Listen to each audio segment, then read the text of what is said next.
কুমিল্লার সাংস্কৃতিক অঙ্গনে নতুন প্রজন্মের আবৃত্তি শিল্পীদের উজ্জ্বল উপস্থিতি যেন এক নতুন সম্ভাবনার বার্তা নিয়ে এলো শনিবার সন্ধ্যায়। পরম্পরা এর আয়োজনে নবীন শিল্পীদের নিয়ে অনুষ্ঠিত আবৃত্তি আসর আপন আলোয়ের উদ্বোধনী পর্ব হয়ে উঠেছিল এক প্রাণবন্ত ও হৃদয়গ্রাহী আয়োজন। জাতীয় কবি কাজী নজরুল ইসলাম ইনস্টিটিউট কুমিল্লা কেন্দ্রের মিলনায়তন এদিন পরিণত হয়েছিল কবিতার আবেগ, কণ্ঠশৈলী আর দর্শক শ্রোতার মুগ্ধতায় ভরা এক সাংস্কৃতিক মঞ্চে।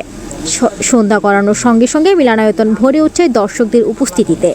আর সেই পরিপূর্ণ পরিবেশে শুরু হয় নবীনদের কণ্ঠে কবিতার একটানা প্রবাহ।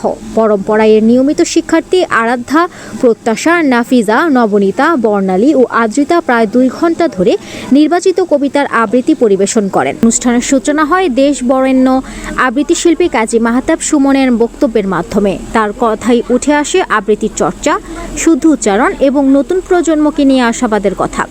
পরবর্তীতে উপস্থিত অতিথিরা সম্মিলিতভাবে আলো প্রজ্বলনের মাধ্যমে এই আয়োজনের আনুষ্ঠানিক উদ্বোধন করেন, যা পুরো অনুষ্ঠানে এক আলোকিত প্রতীকী মাত্রা যোগ করে।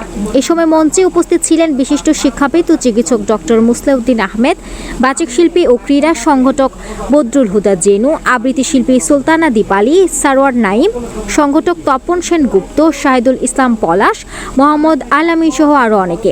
অনুষ্ঠানের একটি তাৎপর্যপূর্ণ অংশ ছিল নবীন শিল্পীদের হাতে বই তুলে দেওয়ার পর্ব। জোড়া শালিক থেকে প্রকাশিত কাজী মাহতাব সুমনের সদ্য প্রকাশিত গবেষণা গ্রন্থ আবৃত্তি তন্ত্র, আবৃত্তি মন্ত্র তুলে দেওয়া হয় তাদের হাতে।